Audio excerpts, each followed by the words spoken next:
کہ ذخیرہ کرنے والی فصل کے اوپر عشر نکالا جائے گا اور نہ ذخیرہ کرنے والی پر عشر ادا نہیں کیا جائے گا. لیکن اللہ کے نبی صلی اللہ علیہ وسلم نے کیا فرمایا؟ جس زمین کو پانی چشمے یا پھر بارش سیراب کرے اس کو 10واں حصہ عشر دو، اور جس زمین کو کنویں کے ذریعے سیراب کیا جاتا ہو اس کے اوپر 20واں حصہ زکوٰۃ ادا کی جائے گی. یعنی نصف عشر سے مراد کیا ہے؟ 5واں حصہ.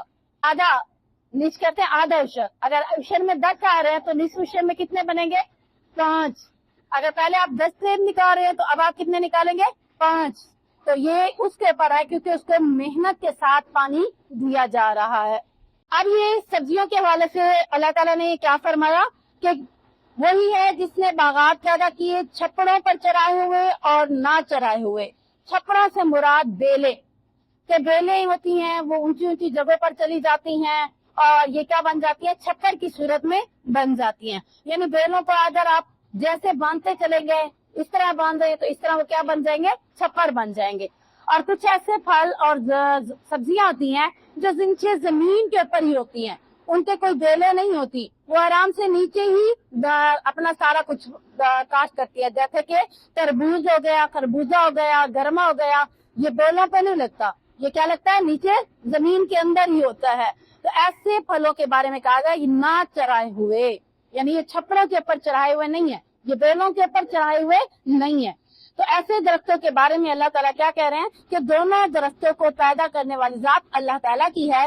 تو زمین میں پیدا ہونے والے ہر پھل اور ہر کھیتی کو، چاہے وہ بیلوں کی صورت میں ہو چاہے وہ زمین کے اوپر پھیلے ہوئے کی صورت میں ہو، دونوں کے اوپر کٹائی کے دنوں میں اس کا حق ادا کرنا ضروری ہے. آگے دیکھتے ہیں لفظ کیا ہے؟ وَلَا تُسْرِفُوا، حد سے نہ بڑھو. حد سے نہ بڑھنے کے بارے میں کیا آتا ہے کہ ناجائز جگہ پر خرچ کرنا، یہ کیا ہو جائے گا؟ حد سے بڑھنا. یعنی جب جو جگہ آپ کو لگ ہی نہیں رہی کہ وہاں خرچ کرنا ہے، آپ وہاں پہ خرچ کر رہے ہیں تو اسے کیا کہا جائے گا؟ ناجائز خرچ کرنا. ایک ہوتا ہے جائز خرچ کرنا، ایک ہوتا ہے ناجائز. اور اعتدال سے بڑھ کر خرچ کرنا، یعنی آپ کی جتنی ضرورت ہے آپ اس سے بھی زیادہ حد سے آگے بڑھ رہے ہیں کہ نہیں کہنا صحیح ہے. اعتدال میں رہ کر رہنا، اعتدال سے زیادہ نہ بڑھنا، یعنی درمیانی طریقے سے اپنے آپ کو رکھنا. کھانے پینے میں زیادتی کرنا بھی منع ہے. مثال کے طور پر آپ کی بھوک نہیں ہے لیکن چیز بڑی مزے کی ہے، آگے آپ کے پسند کی ہے، آپ کیسے کھاتے ہیں اسے؟ تو ایک سے بھی زیادہ جتنی طلب ہوتی ہے اس سے بھی زیادہ کھا لیتے ہیں. بعد میں کیا کہتے ہیں؟ اب تو اٹھا ہی نہیں جا رہا، بیٹھا نہیں جا رہا، کھڑا نہیں ہوا جا رہا، اتنا کھا لیا. تو اسے بھی کیا کریں گے؟ وَلَا تُسْرِفُوا، اللہ منع کر رہا ہے حد سے آگے نہ بڑھو. بلکہ حدیث میں کیا آتا ہے کہ آپ اتنا کھاؤ کہ آپ کی گنجائش ابھی بھوک ہو آپ کھانا چھوڑ دو. کیسے آتا ہے کہ پیٹ کے 3 حصے کرو، ایک حصے میں پانی، ایک حصے میں خوراک اور ایک حصہ ہوا کے لیے چھوڑ دو. لیکن ہم کیا کرتے ہیں؟ کھانا ٹھوستے چلے جاتے ہیں یہاں تک کہ وہ اوور لوڈ ہو جاتے ہیں، پھر کہتے ہیں آپ تو بری حالت ہو گئی. پیٹ سے سگنل دماغ تک لیٹ پہنچتے ہیں. دماغ کو آپ سے آپشن دیر سے ملتا ہے کہ آپ کا پیٹ بھر چکا ہے. آپ خود دیکھیں کہ اگر آپ کا ایک روٹی کھانے کو دل کر رہا ہے تو آپ نے کم کتنی کھانی ہے؟ اس سے کم کر کے کھائیں گے تو وہ کیا ہو جائے گی؟ حد سے آگے نہیں بڑھے. اگر آپ پیٹ سے ایک روٹی سے بھی زیادہ کھا لیں گے تو وہ کیا ہو جائے گا؟ حد سے بڑھ گئے. اب دماغ کو سگنل ملا دیر سے چاہے اب تو میں فل ہو گئی، تو یہ آپ کے اوپر منحصر ہے کہ آپ اپنے آپ کو حد سے آگے نہ بڑھائیں. یعنی اس کو اگر ہم کھیتی باڑی کے ذریعے سے دیکھتے ہیں کہ حد سے آگے نہ بڑھو، تو اس سے مراد یہ ہے کہ اللہ تعالیٰ کہہ رہے ہیں کہ جب کھیتی کا کاشت کا کاٹنے کا دن ہو اس دن اللہ کا حق بھی ادا کرو. تو حق ایسے ادا کرنا ہے جتنا اللہ نے کہا ہے. یہ نہیں ہے کہ بہت زیادہ اللہ کے راستے میں مال خرچ کر دیا، یہاں تک کہ اپنے لیے کچھ بھی نہ بچایا، پھر بعد میں لوگوں سے مانگتا پھرا. تو یہ بھی کیا ہے؟ حد سے آگے بڑھ جانا. اعتدال میں اللہ کے راستے میں بھی خرچ کرنا ہے. یہ نہیں ہے کہ سارا اللہ کے راستے میں خرچ کر کے پھر خود بیٹھے ہوئے ہیں.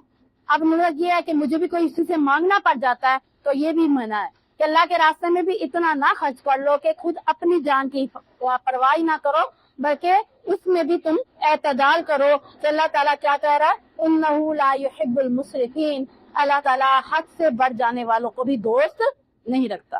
آپ تو نیکی کر رہے تھے نا کہ زیادہ سے زیادہ مال اللہ کے راستے میں دے دوں، اب آپ خود محتاج ہو کے بیٹھ گئے ہیں تو اللہ کو آپ کی کاوش بھی پسند نہیں آئی. اللہ تعالیٰ کہتا ہے ایسے انسان کو میں دوست نہیں رکھتا۔ آپ صلی اللہ علیہ وسلم نے فرمایا تمہارے لیے اللہ تعالیٰ نے 3 چیزوں کو ناپسند فرما دیا۔ نمبر 1، کیلو کار یعنی بحث مباحثہ کرنا، لڑائی جھگڑا کرنا، بات کو طول دینا، نہیں ایسے نہیں ایسے ہے، ایسے نہیں ایسے ہے، بات کو آگے سے آگے بڑھاتے چلے جانا۔ اللہ کے نبی صلی اللہ علیہ وسلم نے تمہارے لیے اس بات کو ناپسند کیا ہے۔ بات کو تھوڑا کریں، مختصر کریں اور اس کے اوپر خاموشی اختیار کر جائیں، نہ کہ اس کے اوپر نہیں میں نے کہا نا میں نے نہیں کیا، پھر اس کے اوپر اور باتیں کرتے رہیں۔ تو یہ کیا ہے؟ کیلو کال کرنا، بحث مباحثہ کرنا، فضول گفتگو کرنا۔ نمبر 2، مال کا ضائع کرنا بھی اللہ کے نبی صلی اللہ علیہ وسلم کو ناپسند ہے۔ مال ہے، پانی ہے، گھر میں نعمتیں ہیں، روٹی ہے، کسی بھی چیز کو ضائع نہیں کر سکتے، لیکن آپ دیکھیں آپ کے گھروں میں کتنی چیزیں ضائع ہو رہی ہیں۔ پیٹ میں سالن بچ گیا، اب کیا ہو گیا؟ بعض گھروں میں کیا ہو رہا ہوتا ہے؟ ضائع۔ تو یہ کیا ہوا؟ مال کو ضائع ہی کیا نا۔ روٹی بچ گئی، اب تو کوئی نہیں کھائے گا، اس کو ضائع کر دو۔ اللہ کے نبی کے دور میں لوگ سوکھی روٹی کو پانی میں بھگو کر کم بھی کھا لیتے تھے، اور آج ہمارے گھر میں روٹی بچ گئی ہے، اب تو یہ کوئی نہیں کھائے گا، اب یہ کیا جائے گی؟ سوکھے ٹکڑوں میں۔ مال کو ضائع کرنا، پانی کو ضائع کرنا، کسی بھی نعمت کو ضائع کرنا اللہ کے نبی صلی اللہ علیہ وسلم کو پسند نہیں ہے۔ تیسری چیز، بکثرت سوال کرنا، یعنی کثرت سے سوال کرنا آپ صلی اللہ علیہ وسلم کو یہ بھی ناپسند تھا۔ وَمِنَ الْأَنْعَامِ حَمُولَةً وَفَرْشًا، اور چوپاہوں میں سے کچھ بوجھ اٹھانے والے اور کچھ زمین کے اوپر لگے ہوئے پیدا کیے۔ کُلُوا مِمَّا رَزَقَكُمُ اللَّهُ وَلَا تَتَّبِعُوا خُطُوَاتِ الشَّيْطَانِ، کھاؤ اس میں سے جو اللہ نے تمہیں رزق دیا ہے اور شیطان کے قدموں کے پیچھے مت چلو۔ إِنَّهُ لَكُمْ عَدُوٌّ مُبِينٌ، بے شک وہ تمہارا کھلا دشمن ہے۔ یعنی اللہ تعالیٰ نے یہ کھیت کس لیے دیے، یہ جانور کس لیے دیے؟ اللہ اس آیت میں یہ بتا رہا ہے کہ ان کو دینے کا مقصد کیا ہے۔ کھاؤ، اللہ نے جو تمہیں رزق دیا ہے حلال طریقے سے کھاؤ۔ اب اس میں شیطان کی پیروی نہ کرو۔ شیطان کی پیروی اگلی آیت میں ہمیں پتہ چلے گی کہ ہم ان باتوں میں بھی شیطان کی پیروی کیسے کرتے ہیں۔ اللہ نے دے دیا رزق آپ کو، 4 پائیوں میں سے یعنی چوپاہوں میں سے جو جانور ہیں، اللہ نے کہا بھیڑ ہے، بکری ہے، اونٹ ہے، گائے ہیں، بھینس ہے، اس کو کیا کرنا ہے؟ کھاؤ پیو۔ اللہ نے کسی چیز کو کھانے سے ان میں سے منع نہیں کیا۔ اب فصلیں ہیں تو فصلوں میں سے بھی اللہ تعالیٰ نے کسی بھی فصل کو، سبزی کو، اناج کو، غلے کو کھانے میں ناپسند نہیں قرار دیا۔ اگر کچھ چیزیں اس میں اپنے لیے حلال کر لو اور کچھ چیزیں اس میں سے حرام کر لو تو تم اس وقت کیا کرو گے؟ شیطان کے قدموں کی پیروی کرو گے۔ تو اللہ نے اس آیت میں روکا ہے کہ ایسا نہ کرو، شیطان کے پیچھے نہ چلو، شیطان کی بات نہ مانو، جس کے بہکانے پر جاہل مشرکوں نے ان میں سے کئی قسم کے جانوروں کو اپنے اوپر حرام کر دیا تھا۔ دیکھتے ہیں کہ کون کون سے جانوروں کو انہوں نے اپنے اوپر حرام کر دیا تھا۔ 8 ازواج، 8 قسمیں بھیڑیوں کی، من الضأن 2 ومن المعز 2، بھیڑ میں سے 2 اور بکری میں سے 2۔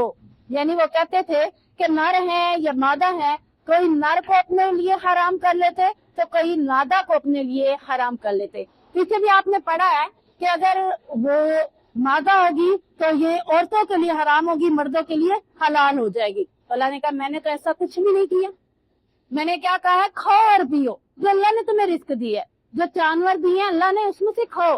تم اپنی مرضی میں سے کہتے ہو کہ 2 بھیڑ اگر یہ نر ہیں یہ ہمارے لیے حلال ہے، ہماری عورتوں کے لیے حرام ہے۔ اگر یہ بھیڑیاں، اگر یہ پیڑیاں 2 نر پیدا کر لیتی ہیں تو پھر یہ عورتوں کے لیے حرام ہو جائیں گی، مردوں کے لیے جائز ہو جائیں گی۔ تو اللہ تعالیٰ کہتے ہیں کہ کیا قُلْ أَذَّكَرَيْنِ حَرَّمَ عَامِلٌ سَيِّئٌ، اے نبی کریم صلی اللہ علیہ وسلم کہہ دیجئے کیا اس نے دونوں نر حرام کیے یا دونوں مادہ حرام کیے؟ کبھی مادہ کو اپنے لیے حرام کر لیتے ہو، کبھی نر کو اپنے لیے حرام کر دیتے ہو۔ بتاؤ تو صحیح کیا اللہ نے یہ تمہارے لیے حرام کیے؟ اللہ تو پچھلی آیت میں کیا کہہ رہا ہے؟ میں نے تمہیں یہ ساری چیزیں دی ہیں، اس کو کھاؤ پیو۔ اگر اس میں سے کسی چیز کو اپنے لیے حرام کرو گے تو تم کس کی پیروی کر رہے ہو؟ شیطان کی۔ اب شیطان نے انہیں کہا کہ اگر یہ مادہ پیدا کرے گی تو عورتوں کے لیے حرام ہے، اگر یہ نر پیدا کرے گی تو مردوں کے لیے حرام ہے۔ تو یہ باتیں شیطان نے ان کے ذہنوں میں ڈالی۔ اللہ تعالیٰ کہتا پوچھو تو صحیح کیا اللہ نے ان کے لیے حرام کی ہے؟ اللہ نے کوئی بھی چیز ان کے لیے حرام نہیں کی۔